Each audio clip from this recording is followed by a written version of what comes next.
Bom, vamos trabalhar agora com os princípios que regem o direito ambiental. Os princípios sob a ótica constitucional, os princípios constitucionais do direito ambiental. Nós vimos que o artigo 225 da Constituição, que foi, a Constituição de 88, a primeira Constituição a tratar do direito ambiental, a se preocupar com o meio ambiente. E lá, desse artigo 225, a gente consegue extrair diversos princípios.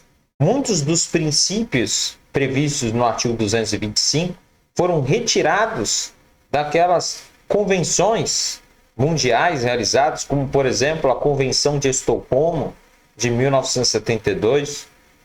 E aí, então, nós temos diversos princípios elencados, são princípios próprios do direito ambiental, que torna o direito ambiental como um ramo autônomo do direito, visto que o direito ambiental apresenta princípios e características específicas próprias que o torna como um ramo autônomo do direito. Bom, princípios constitucionais do direito ambiental. Primeira coisa, o princípio. Princípio é a base de tudo, é o início de tudo. A palavra princípio significa início. Então, o princípio é o início de tudo. O que significa dizer que o direito ambiental deve ser construído com base nesses princípios. Os princípios vão inspirar a elaboração e a aplicação da norma jurídica. Então, vai inspirar na elaboração, o que significa dizer que o legislador, na hora de criar regras ambientais, deve observar os princípios que norteiam o direito ambiental, e o operador do direito, os juízes, membros do Ministério Público, advogados, os operadores do direito em geral, devem também observar os princípios na hora de aplicar a norma jurídica ao caso concreto. Daí a importância dos princípios. Portanto, os princípios são diretrizes, guias, que inspiram o legislador na hora de elaborar a norma ambiental e o operador do direito na hora de aplicar essas normas jurídicas que foram criadas pelo legislador. A palavra princípio dá a ideia de começo, de modo que é a partir dos princípios que o legislador irá criar a norma e o operador do direito irá aplicá-la, servindo como um vetor interpretativo. E aí, nós começamos a estudar os princípios do direito constitucional especificamente. O primeiro é o princípio do desenvolvimento sustentável, também chamado de princípio do equilíbrio, princípio do acesso equitativo aos recursos naturais, aos recursos da natureza. Veja, princípio do desenvolvimento sustentável é o princípio mais importante, um dos princípios mais importantes do direito ambiental, porque é do princípio do desenvolvimento sustentável que desencadeia todos os demais princípios. O princípio do desenvolvimento sustentável, do equilíbrio, do acesso equitativo aos recursos naturais, visa conciliar, de um lado, a preservação do meio ambiente e, de outro lado, o desenvolvimento econômico, de modo que não há hierarquia entre esses dois interesses. De um lado, o desenvolvimento econômico, do outro, preservação do meio ambiente, desenvolvimento sustentável. Veja, então, que o que se visa é conciliar o direito de preservar com o direito ao progresso, que é o desenvolvimento econômico. Se uma atividade é lesiva ao meio ambiente, é possível que, desde que haja autorização, é possível que se exerça essa atividade Isso porque essa atividade ela é necessária para o desenvolvimento econômico e social. Só que veja, nós não podemos esquecer que, embora essa atividade seja essencial para o desenvolvimento econômico e social, também é imprescindível, por outro lado, reduzir ao máximo os danos ambientais. Portanto, nós devemos agredir o mínimo possível o meio ambiente. Agredir o máximo, nós devemos agredir o mínimo possível o meio ambiente, a fim de reduzir o máximo possível os danos ambientais causados. Muitas vezes, muitas atividades, elas são necessárias para o progresso da humanidade, para o progresso da humanidade, para o desenvolvimento social, para o desenvolvimento econômico. Mas, veja, nós não podemos desenvolver a humanidade a todo custo. Devemos ter uma preocupação com a preservação do meio ambiente. E é isso que busca o princípio do desenvolvimento sustentável. Não é negar o desenvolvimento econômico, não é negar o desenvolvimento social, é conciliar esses, de um lado, o desenvolvimento econômico e, do outro lado, reduzir ao máximo os danos ambientais. Então, há determinadas atividades que necessariamente vão causar uma degradação ao meio ambiente. Mas para essas atividades que, pela sua própria natureza, causam dano ao meio ambiente, eu devo, na maior medida do possível, tentar reduzir os impactos ambientais decorrentes desta atividade.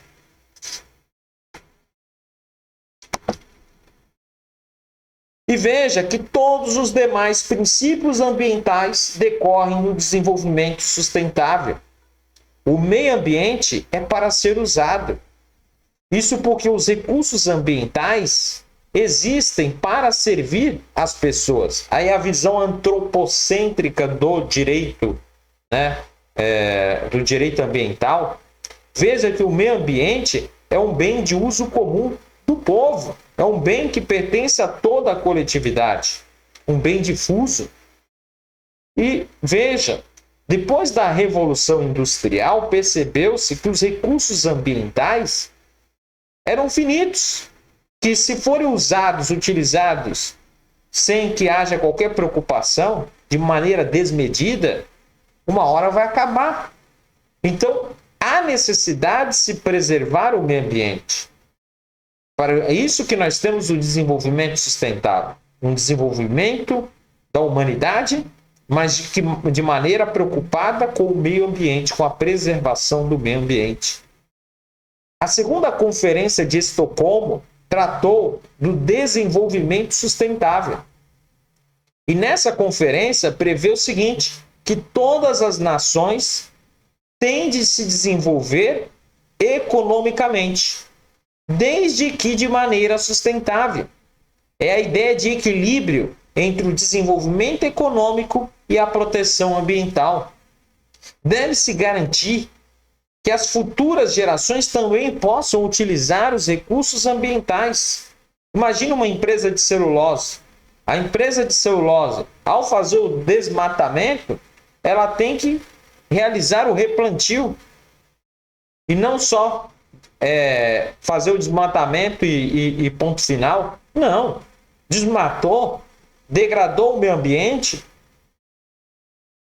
promova atividades para recuperação dessa atividade aí, que é prejudicial ao meio ambiente. Essa é a ideia. E aí nós temos algumas condições de sustentabilidade que decorre do princípio do desenvolvimento sustentável. Primeira condição, não usar mais do que a capacidade de regeneração. Caso contrário, vai se criar um passivo ambiental, um débito ambiental. Então, nós não podemos usar mais do que aquilo que é possível se regenerar. 2, não pode consumir mais do que a capacidade de renovação. Portanto, nós devemos ter um consumo sustentável. Se todos os países tivessem um consumo desregrado, como acontece, por exemplo, nos Estados Unidos, onde as pessoas são extremamente consumistas, não haveria condições de sustentar o país, o mundo não teria, o planeta não teria condições de se manter. Por quê? Porque aí nós temos um consumo desregrado. Então, há necessidade de um consumo sustentável por parte das pessoas. Não podemos consumir mais do que a capacidade de renovação, de renovar, né? Em termos da natureza, cortou a árvore, faz o replantio daquela árvore cortada, né, visando que com o tempo ela possa crescer novamente. Né? Essa é a ideia. Terceira condição da sustentabilidade: atividades econômicas irão poluir, isso é inevitável. Ocorre que essa poluição não pode ser maior que a capacidade de absorção pelo ecossistema. Isso porque o ecossistema tem a capacidade natural de regeneração, de absorção. E sabemos que o ecossistema é justamente a interação que envolve, né, os seres vivos, né, aqueles que têm vida, os bióticos, que se interagem com os abióticos, que seriam, por exemplo, a água, o ar, e que formam o ecossistema e que são indispensáveis aí para a vida. Então, o próprio ecossistema naturalmente tem uma capacidade de se regenerar. E nós devemos praticar atividades econômicas, mas de maneira sustentável, de modo que o próprio ecossistema possa, né, naturalmente absorver tudo isso e se regenerar. Essa é a ideia. Então, essas são as condições de sustentabilidade que decorrem do princípio do desenvolvimento sustentável. Então, primeira condição, não usar mais do que a capacidade de regeneração. Segundo, não consumir mais do que a capacidade de renovação, a ideia de um consumo sustentável. Terceira condição, as atividades econômicas, inevitavelmente, vão gerar poluição. Ocorre que essa poluição não pode ser maior do que a capacidade que o próprio ecossistema tem de absorver tudo isso e de naturalmente se regenerar. Objetivos dessa sustentabilidade. Primeiro objetivo, de natureza econômica. É preciso haver utilização eficiente. Então, é preciso haver uma utilização eficiente dos recursos da natureza. Isso significa o quê? Devemos produzir o máximo com o mínimo de utilização dos recursos naturais. O segundo objetivo dessa sustentabilidade, dar maior condição de vida às pessoas. Isto é, propiciar melhor qualidade de vida às pessoas para que ocorra o desenvolvimento. Terceiro objetivo da sustentabilidade, preservar os sistemas ecológicos e biológicos.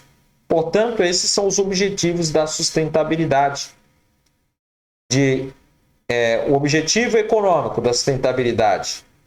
É necessário utilizar os recursos ambientais de maneira eficiente. Como assim? Produzir o máximo com o mínimo de utilização dos recursos naturais. Segundo objetivo, dar maior condição de vida às pessoas. Terceiro, preservar os sistemas ecológicos e também biológicos. Vamos para os pilares básicos do desenvolvimento sustentável. Basicamente, nós temos 3 pilares, 3 alicerces do desenvolvimento sustentável. Nós temos o desenvolvimento econômico, o desenvolvimento social e a proteção ambiental. Então, esses 3 aspectos devem ser, esses 3 pilares, né, devem coexistir. Não podemos negar o desenvolvimento econômico, porque senão haveria um regresso para a humanidade. Não podemos negar o desenvolvimento social, justamente também haveria um regresso. E também é necessária a proteção ambiental, porque se não nos preocuparmos com o meio ambiente, com a preservação do meio ambiente, nós iremos comprometer o futuro da humanidade. Perceba que o desenvolvimento tem uma abordagem tríplice, que se costuma chamar de The Free Peace. O que é The Free Peace? People, preocupação com os seres humanos. Planet, preocupação com o meio ambiente. E Profit, preocupação com a economia. E aí, veja, nós temos o licenciamento ambiental. O licenciamento ambiental é um procedimento que visa propiciar esse desenvolvimento sustentável. Porque o licenciamento ambiental é um procedimento administrativo que visa justamente fiscalizar as atividades que são consideradas potencialmente poluidoras. Efetivo ou potencialmente poluidoras. Imagine uma indústria química, uma mineradora, são potencialmente poluidoras e que por isso precisa de um licenciamento ambiental para que haja um desenvolvimento sustentável. A lei que trata do licenciamento ambiental é a Lei Complementar número 140 de 2011. O artigo 2º, inciso 1 da Lei Complementar 140 de 2011, né, trata do licenciamento ambiental. Há também um tratamento na resolução do CONAMA, do Conselho Nacional do Meio Ambiente, a resolução 237 de 1997, que também cuida do licenciamento ambiental. O licenciamento ambiental é um procedimento administrativo importantíssimo para que se promova o desenvolvimento sustentável de todos os povos. E veja que aqui não está restrito a um país, não. A toda a humanidade, a todo o planeta. Há necessidade de se observar um desenvolvimento sustentável. Né? E aí veja que é importante ressaltar que o estudo de impacto ambiental e o estudo de impacto de vizinhança, né, ocorre antes do pedido de licenciamento ambiental. Então, o licenciamento ambiental é um procedimento administrativo que vai justamente atuar na fiscalização dessas atividades. Para que essas atividades sejam autorizadas, precisa obter licença. E esse licenciamento envolve uma concatenação de atos, né? Por isso que é um procedimento para que, então, aquela empresa possa ser construída, ser instalada, né? E possa executar suas atividades. Então, aí vai ter todo um controle. E antes do licenciamento ambiental, tem que ser feito estudos sobre os impactos ambientais que essa atividade irá gerar. Então, aí nós temos o famoso EIA-RIMA, estudo de impacto ambiental, conjugado com relatório de impacto do meio ambiente. Há também o estudo de impacto de vizinhança. Esses estudos antecedem o próprio licenciamento ambiental.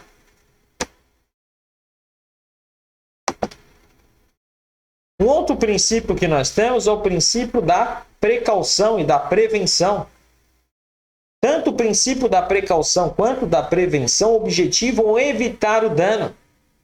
Então, prevenção, precaução tem a ideia de evitar que o dano aconteça.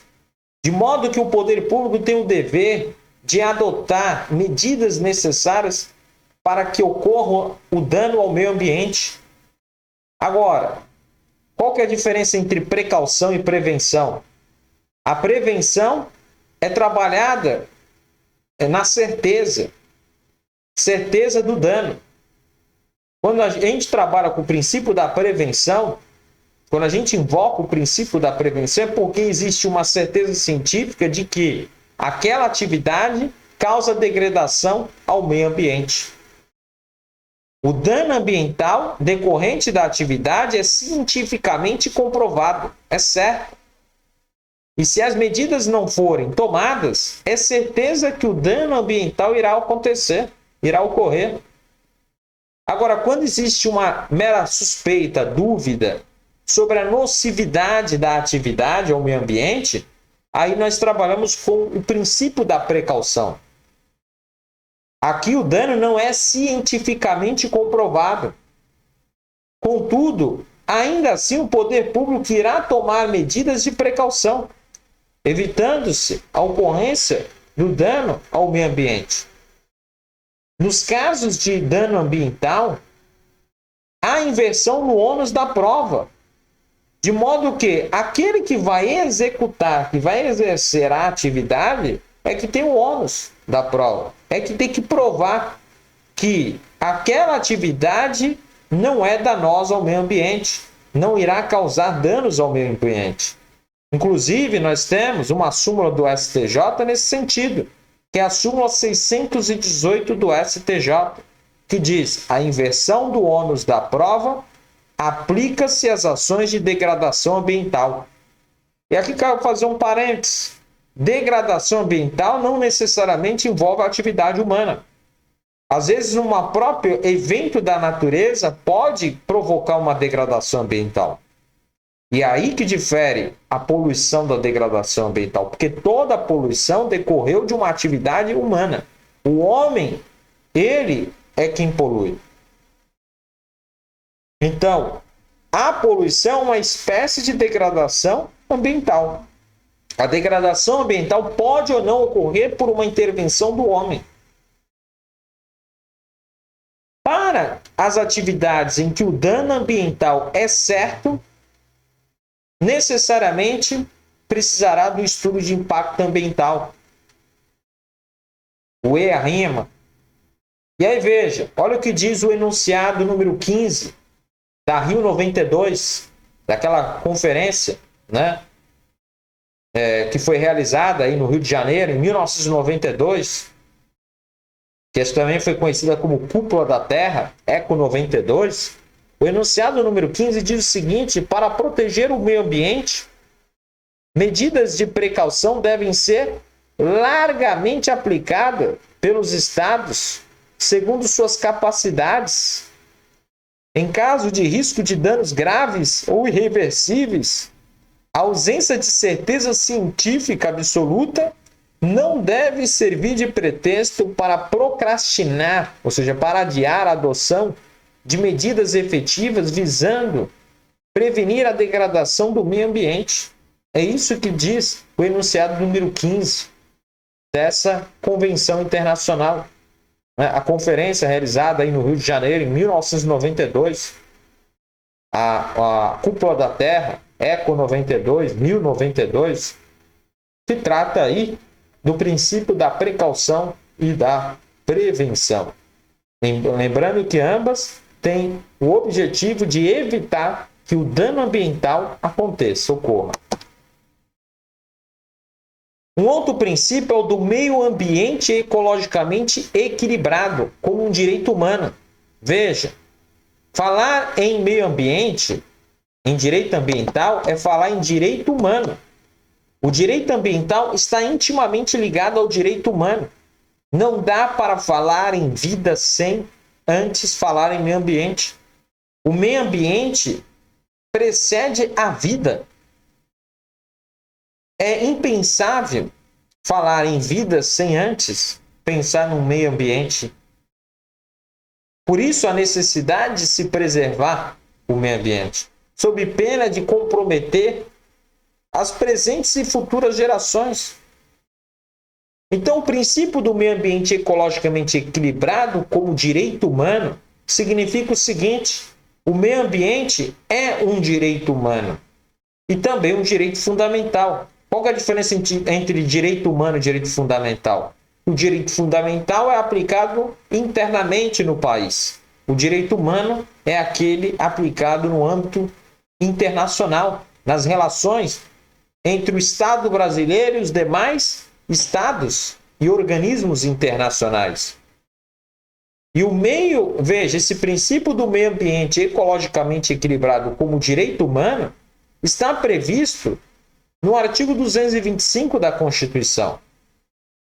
Essa ideia vem desde a Convenção de Estocolmo de 1972, que foi a primeira convenção realizada onde houve a preocupação efetiva com o meio ambiente. O meio ambiente equilibrado é essencial para a sadia qualidade de vida. Sendo o meio ambiente um direito humano, um direito fundamental, ele é um direito imprescritível. De modo que a pretensão visando a reparação do dano ambiental não está sujeita a prazo prescricional. Então, causou dano ao meio ambiente? A busca pela reparação ao dano pode acontecer ad eterno, a qualquer momento, não estando sujeito a prazo prescricional, justamente pela característica do direito humano, do direito ambiental ser um direito humano. E uma das características dos direitos humanos e dos direitos fundamentais é a imprescritibilidade desses direitos. Além disso, submete-se às cortes internacionais. No caso do Brasil, submete-se à Corte Interamericana dos Direitos Humanos. Olha o que diz o artigo 225. Ele vai tratar aí do meio ambiente ecologicamente equilibrado. Olha lá. Todos têm direito ao meio ambiente ecologicamente equilibrado. Então, nós extraímos esse princípio do próprio caput do artigo 225 da Constituição. Bem de uso comum do povo, essencial à sadia qualidade de vida, impondo-se ao poder público e à coletividade o dever de defendê-lo e preservá-lo para as presentes e futuras gerações. Um outro princípio é o da dignidade da pessoa humana. Falar em meio ambiente tem a ver com vida, tem a ver com dignidade. Portanto, a dignidade da pessoa humana é um fundamento da República Federativa do Brasil. O meio ambiente, como um direito fundamental, serve para consagrar a dignidade da pessoa humana, para materializar a dignidade da pessoa humana. Os direitos humanos, os direitos fundamentais existem para conferir às pessoas vida digna. O princípio da dignidade da pessoa humana é um dos fundamentos da República Federativa do Brasil. Está lá no artigo 1º, inciso 3º da Constituição. Trata-se do respeito aos valores do homem, sendo um desses valores o meio ambiente. De modo que todas as normas jurídicas devem observar, respeitar esses valores essenciais para a sadia qualidade de vida. E aqui cabe fazer uma observação. A Lei 9.055 de 95, Lei 9.055 de 95, disciplinava, regulamentava as atividades atinentes ao amianto. Essa lei foi declarada inconstitucional pelo Supremo Tribunal Federal. Por quê? O Supremo entendeu que o amianto é cancerígeno, é prejudicial à saúde humana. Inclusive, a Organização Mundial da Saúde, a OMS, reconheceu que o amianto é nocivo à saúde. Um outro princípio é o da função socioambiental da propriedade. A propriedade deve cumprir sua função social, de modo que o proprietário do imóvel não pode usar a propriedade da maneira que bem entender.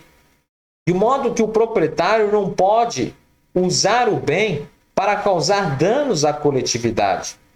Toda propriedade deve cumprir a sua função social. A função social nada mais é do que a prevalência do interesse coletivo sobre o interesse particular. Já a função socioambiental significa o seguinte, que toda a propriedade deve ser utilizada de forma compatível com a função ecológica. não pode lesar o meio ambiente, não pode causar dano ao meio ambiente.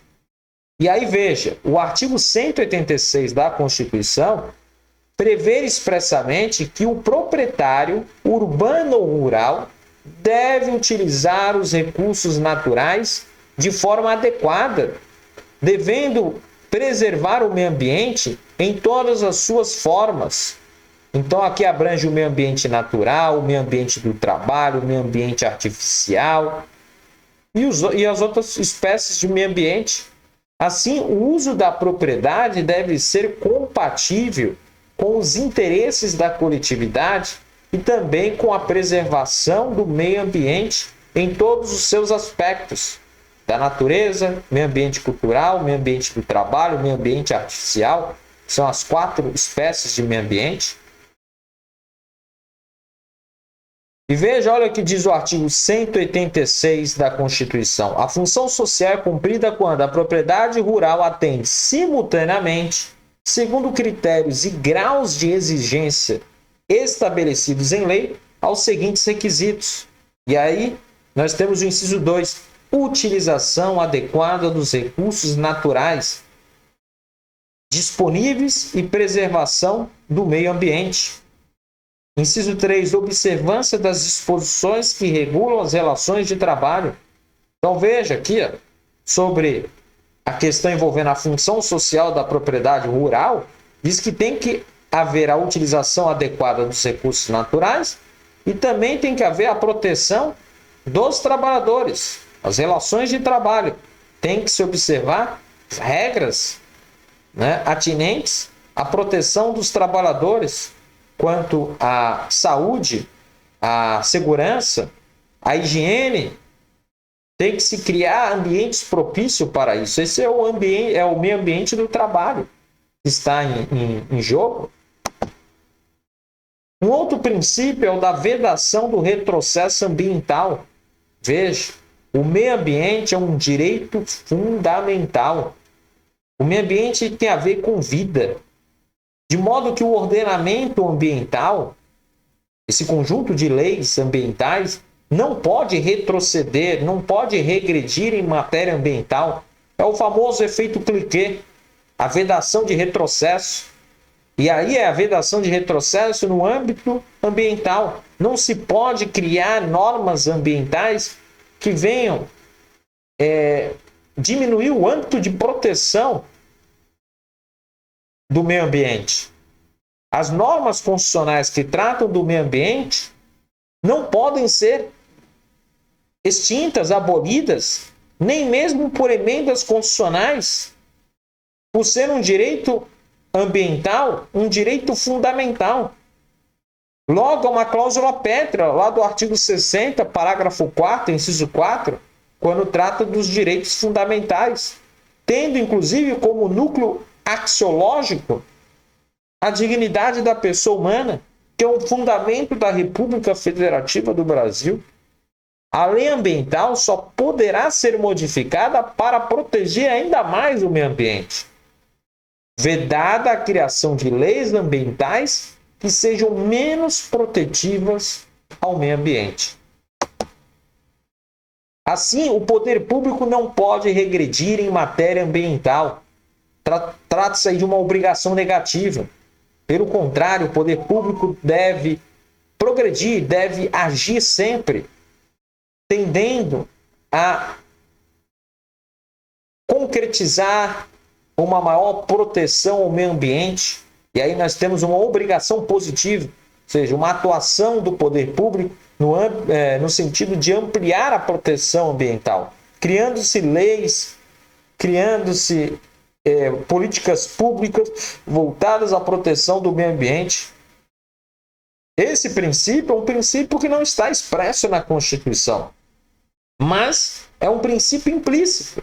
É um princípio implícito que decorre do sistema. Então, o princípio da vedação do retrocesso ambiental, nós não encontramos ali no artigo 225 da Constituição, mas nós conseguimos extrair esse princípio do próprio sistema. Se nós reconhecemos que o direito, o meio ambiente é um direito fundamental, que é necessário para a existência da vida humana e dos seres vivos em geral, obviamente que esse direito fundamental não pode vir para retroceder por se tratar de cláusula pétrea. Lá o artigo 60, parágrafo 4º. Aí veja uma observação aqui em relação ao Código Florestal, o novo Código Florestal, que é de 2012, a Lei 12.651 de 2012. O novo Código Florestal, que é a Lei 12.651 de 2012, acabou flexibilizando a proteção ambiental em alguns aspectos. No entanto, o Supremo Tribunal Federal declarou a constitucionalidade da lei, visto que a proteção do meio ambiente deve observar também o desenvolvimento econômico e o desenvolvimento social, devendo existir uma conciliação entre esses valores. Tem que haver uma conciliação entre o valor proteção ambiental, o valor desenvolvimento econômico e o valor desenvolvimento social. Esses valores devem coexistir. Devem ser conduzidos de maneira harmônica. O novo Código Florestal acabou priorizando, em alguns aspectos, o desenvolvimento econômico e social em detrimento da proteção ambiental. E aí, nesse caso, não há que se falar em violação ao princípio da vedação ao retrocesso ambiental, até porque está em jogo aí, né, mais de um valor que devem, né, esses valores devem andar em sintonia, né? Tem que haver uma harmonia entre eles. Obviamente que em alguns momentos um vai ter que ceder em relação ao outro, mas jamais desaparecer. Nós podemos reduzir o âmbito de proteção do meio ambiente em alguns momentos para priorizar, por exemplo, o desenvolvimento econômico e social. Isso é possível. Por isso que o novo Código Florestal não foi julgado, não foi considerado como inconstitucional. O novo Código Florestal, que é a Lei 12.651 de 2012. Nós temos um outro princípio, que é o do poluidor pagador. Veja, nós vimos que degradação é um gênero. O poluidor é aquele que causa uma degradação ambiental, mas decorre de uma atuação do homem. O poluidor é qualquer pessoa física ou jurídica, de direito público ou direito privado. Então, uma pessoa jurídica pode poluir? Pode. E que causa um dano ambiental de forma direta ou indireta. Esse é o poluidor. O conceito de poluidor pode ser extraído do artigo 3º, inciso 4 da Lei da Política Nacional do Meio Ambiente, a Lei 6938 de 81, que diz o seguinte: poluidor é a pessoa física ou jurídica, de direito público ou privado, responsável direto ou indiretamente por atividade causadora de degradação ambiental. Aquele que degrada o meio ambiente deve reparar o dano, mesmo que não tenha agido culposamente. Isso porque a responsabilidade ambiental, responsabilidade civil, é objetiva. E aí eu não tenho que ficar analisando se ele agiu ou não com culpa. Pouco importa. Houve conduta, nexo causal e dano, haverá responsabilidade civil pelo dano ambiental. Agora, obviamente, que na esfera administrativa e na esfera penal, a responsabilidade deve ser subjetiva. E aí deve ser feita a análise de culpa. O princípio do poluidor pagador tem dois aspectos. Um primeiro aspecto, preventivo. Significa o seguinte: é necessário adotar medidas para evitar o dano ambiental, tendo o poluidor que arcar com essas medidas. Por exemplo, pagar os custos do estudo de impacto ambiental, colocar filtros na fábrica, tudo para mitigar o máximo possível o dano, a degradação ao meio ambiente. Contudo, quem exerce atividade poluidora poderá embutir esses custos no produto final, ao consumidor. Isso não há nenhum impedimento quanto a isso. E aí, o segundo aspecto do princípio do poluidor-pagador é o aspecto repressivo. Significa o seguinte: aquele que causou o dano tem o dever de indenizar. E aqui pouco importa se agiu ou não culposamente. A responsabilidade civil ambiental é objetiva. E aí, então, eu não faço análise de aspectos, né, subjetivos, culpa, dolo. Isso é irrelevante para o direito ambiental. E aí nós temos o enunciado número 16 da Rio 92, que diz o seguinte: tendo em vista que o poluidor deve, em princípio, arcar com o custo decorrente da poluição, as autoridades nacionais devem procurar promover a internalização dos custos ambientais e o uso de instrumentos econômicos, levando na devida conta o interesse público, sem distorcer o comércio e os investimentos internacionais.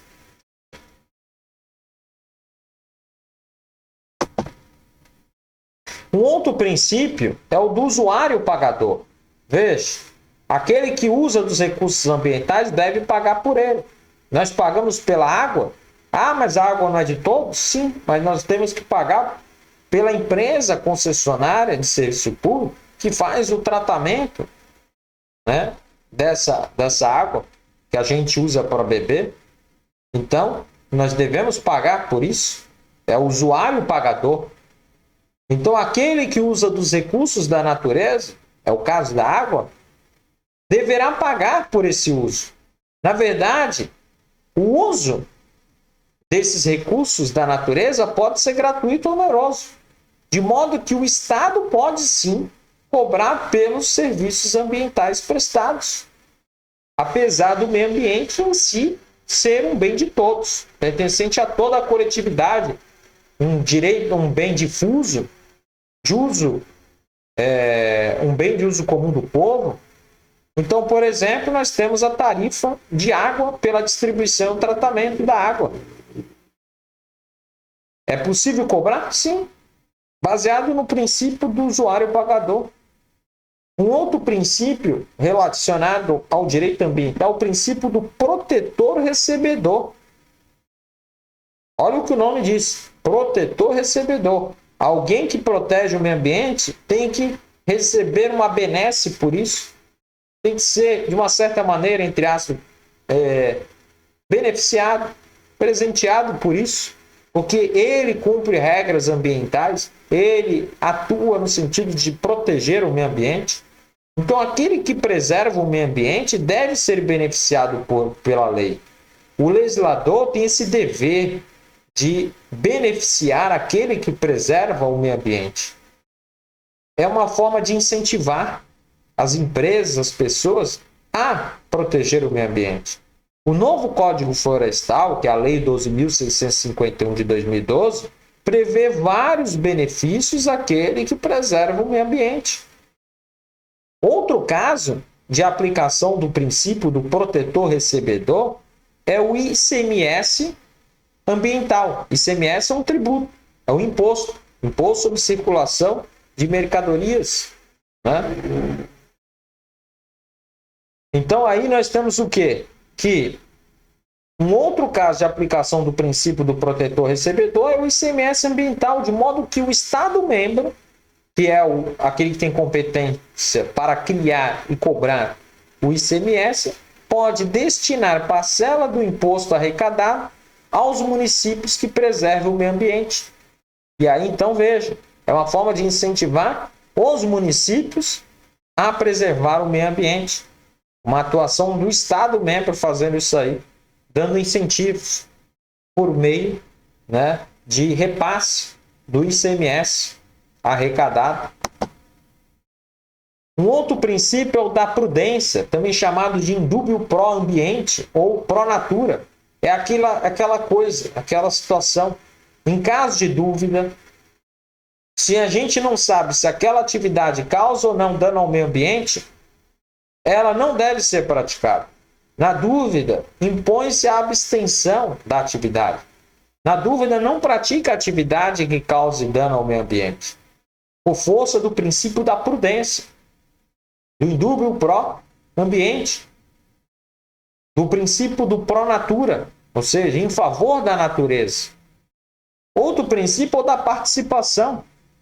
Significa o seguinte, que todos mesmo, toda a coletividade, pessoa física, pessoa jurídica, seja de direito público, de direito privado, tem o dever de preservar e também de defender o meio ambiente. Não se trata de um dever moral, mas sim de uma imposição jurídica prevista na Constituição. Então, é o princípio da participação. Então, toda a coletividade tem o dever de preservar e defender o meio ambiente. Não se trata de um dever moral, mas sim de uma imposição da lei. Um momento.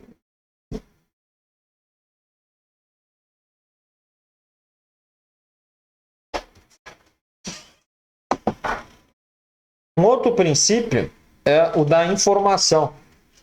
O princípio da informação é um outro princípio que rege o direito ambiental. E o que nós temos em relação ao princípio da informação? É preciso informar as pessoas sobre a necessidade de se preservar o meio ambiente, de que o bem ambiental é necessário para que se preserve para as presentes e futuras gerações. Então, pelo princípio da informação, nós temos que informar, né? E outra coisa, todos têm o direito de requerer por escrito informações aos órgãos ambientais sobre questões afetas ao meio ambiente, independentemente dessa pessoa ter ou não um interesse específico. Porque o bem ambiental, o meio ambiente é um bem de todos, um bem de uso comum, um bem difuso que pertence a todos. Então, se eu precisar de alguma informação do poder público, eu posso peticionar, eu posso requerer por escrito informações em relação aos órgãos ambientais sobre questões afetas ao meio ambiente. E eles têm que me responder. Direito de petição. Um direito de todos. E aí, veja, o poder público, o órgão público competente não pode exigir que eu faça a prova de interesse, que eu tenho interesse naquilo. Não. Independentemente de haver ou não interesse específico, se eu quiser, eu posso obter nos órgãos que atuam na proteção do meio ambiente, e aí eu faço por escrito, obtendo informações. Essas informações são requeridas aos órgãos que compõem o SISNAMA, o Sistema Nacional do Meio Ambiente, por exemplo, o IBAMA e o Instituto Chico Mendes, são dois órgãos executores de execução que compõem o SISNAMA, o Sistema Nacional do Meio Ambiente. Referidas informações poderão ser divulgadas desde que a fonte seja citada e que não seja comercializadas. Isso aí está disciplinada na Lei 10.650 de 2003, o artigo 2º, parágrafo 1º, que diz o seguinte: os órgãos e entidades da administração pública direta, indireta e fundacional, integrantes do SISNAMA, Sistema Nacional do Meio Ambiente, ficam obrigados a permitir o acesso aos documentos, expedientes e processos administrativos que tratem de matéria ambiental e a fornecer todas as informações ambientais que estejam sob sua guarda em meio escrito, visual, sonoro ou eletrônico, especialmente relativo a... Aí eu tenho o parágrafo 1º. Qualquer indivíduo, independentemente da comprovação de interesse específico, olha o que diz a lei, terá acesso às informações de que trata esta lei, mediante requerimento escrito, no qual assumirá a obrigação de não utilizar as informações colhidas para fins comerciais. Nós falamos, não pode ter fins comerciais, sob as penas da lei civil, sob as penas da lei penal. de direito autoral, de propriedade industrial, que é um bem material, assim como de citar as fontes, caso por qualquer meio venha a divulgar os aludidos dados. É isso que diz a Lei 10.650 de 2003, o artigo 2º, parágrafo 1º desta lei. Então, tem a ver aí com o princípio da informação. No começo eu falei que o princípio da informação é o dever de informar, né? Na verdade, eu confundi com o princípio da educação ambiental. O da informação é o direito que nós temos de ser informados sobre as questões relacionadas ao meio ambiente perante os órgãos públicos ambientais, independentemente de demonstração de interesse específico, desde que isso não seja utilizado para fins comerciais, como nós vimos. Um outro princípio, e aí, esse aqui é o que eu havia confundido, é o princípio da educação ambiental. O princípio da educação ambiental é expresso na Constituição, decorre do artigo 225, parágrafo 1º, o inciso 6. Né? Então, olha o que diz o artigo 225, parágrafo 1º. Para assegurar a efetividade desse direito, incumbe ao poder público promover a educação ambiental em todos os níveis de ensino e a conscientização pública para a preservação do meio ambiente. Veja, nós já estudamos os deveres do poder público. E aí nós vimos que um dos deveres do poder público é a promoção da educação ambiental em todos os níveis de ensino. Inclusive, conscientizar as pessoas sobre a necessidade de se preservar o meio ambiente. E aí, veja que a promoção da educação ambiental deve ocorrer em todos os níveis de ensino. Portanto, desde o ensino maternal até mesmo numa faculdade de ensino superior, deve ser introduzido, né, na grade de ensino ali, deve ser incluído a questão envolvendo a educação ambiental. Que veja, é matéria multidisciplinar, portanto, não é necessário criar uma disciplina específica só para tratar de educação ambiental. Não, a educação ambiental deve ser inserida nas matérias já existentes. Biologia, matemática, português, seja o que for, por se tratar de matéria multidisciplinar. Então, elas podem ser introduzidas dentro das disciplinas. E aí, veja, segundo o princípio da educação ambiental previsto no artigo 225, parágrafo 1º, inciso 6 da Constituição, o Estado tem o dever de conscientizar as pessoas sobre a necessidade de se proteger o meio ambiente. A proteção ambiental deve ser estudada na escola, desde o maternal até os cursos superiores, devendo abordar o assunto educação ambiental nas disciplinas, por ser interdisciplinar, não necessitando dessa forma de uma matéria específica para tratar da proteção ao meio ambiente. Olha o que diz a Lei 9795 de 99, o artigo 10. A educação ambiental será desenvolvida como uma prática integrada, contínua e permanente em todos os níveis e modalidades do ensino formal. E aí vem o parágrafo 1º. A educação ambiental não deve ser implantada como disciplina específica no currículo de ensino. Portanto, ela deve ocorrer no âmbito das próprias matérias existentes. Portanto, por exemplo, ensinar educação ambiental dentro da matéria biologia, por exemplo. Um outro princípio que nós temos que trabalhar é o princípio da ubiquidade, da transversalidade. Né? Essas palavras, ubiquidade, transversalidade, dá a ideia de presente em todo lugar. Está presente em todos os lugares. Né? Ideia de onipresença.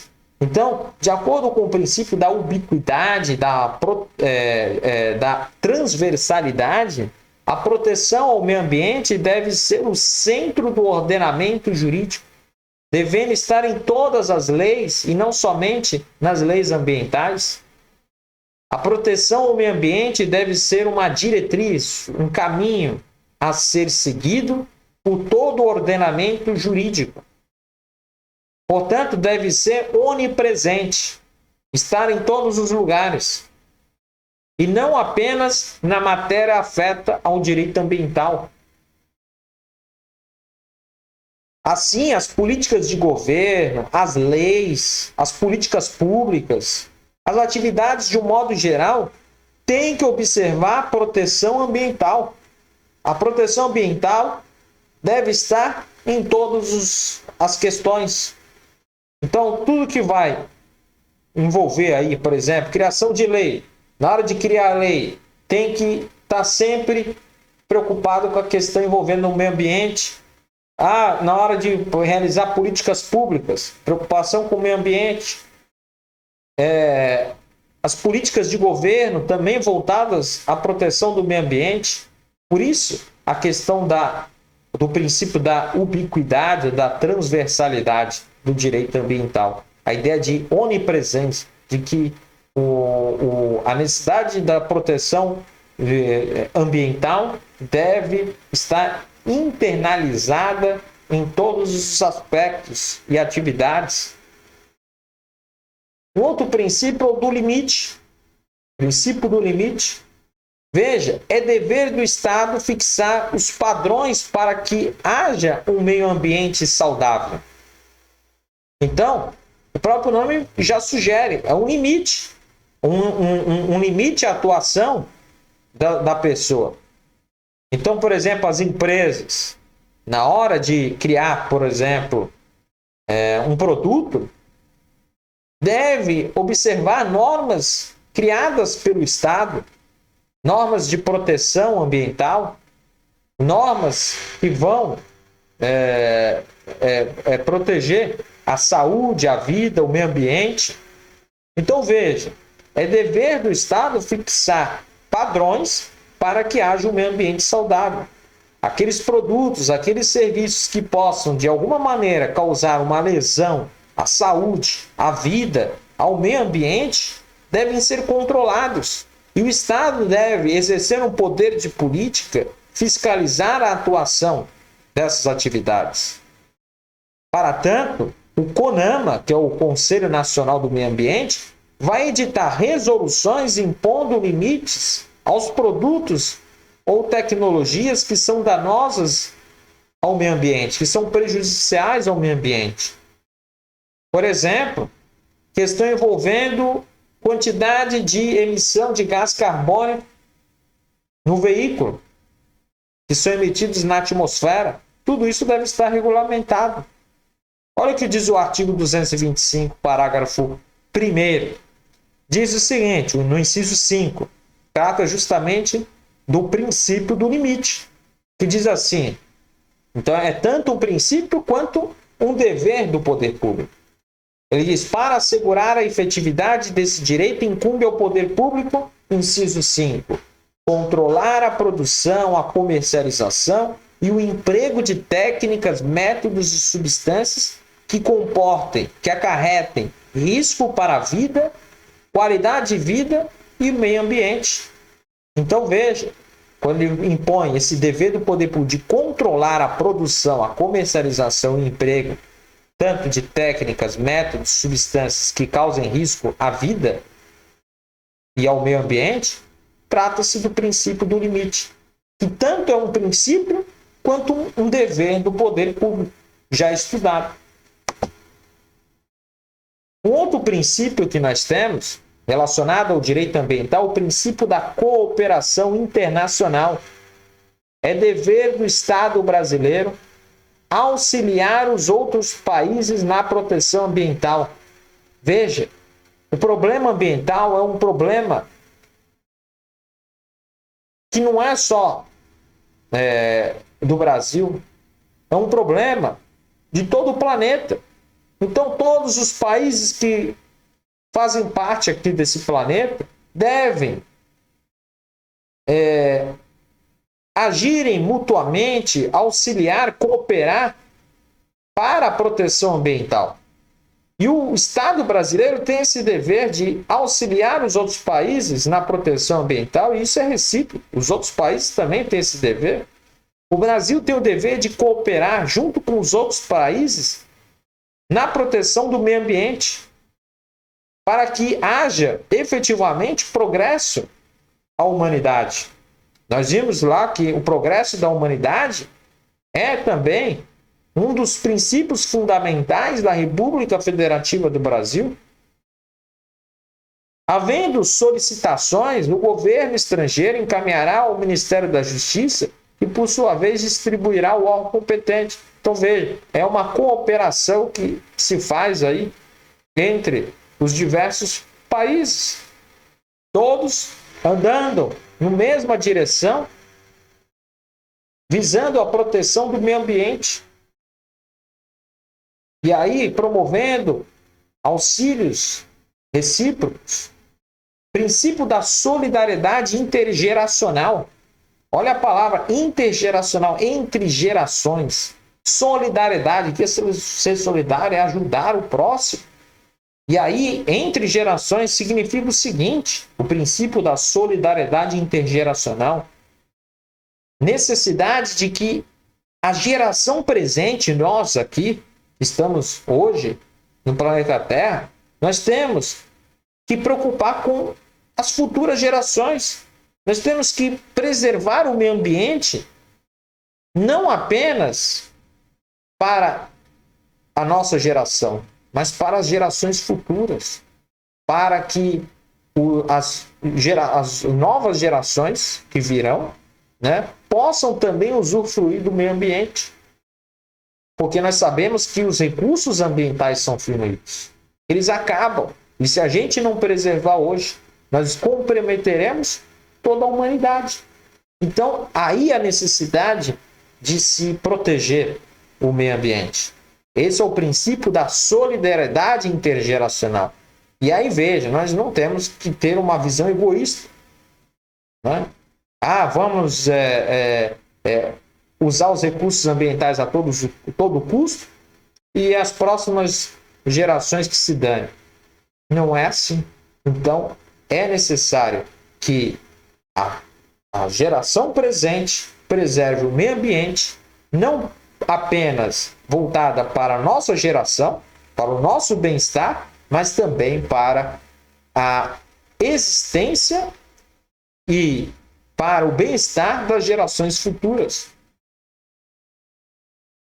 Esse princípio da solidariedade intergeracional existe desde a Convenção de Estocolmo, que ocorreu lá em 1972, a primeira convenção internacional em que houve preocupação, as primeiras preocupações com o meio ambiente.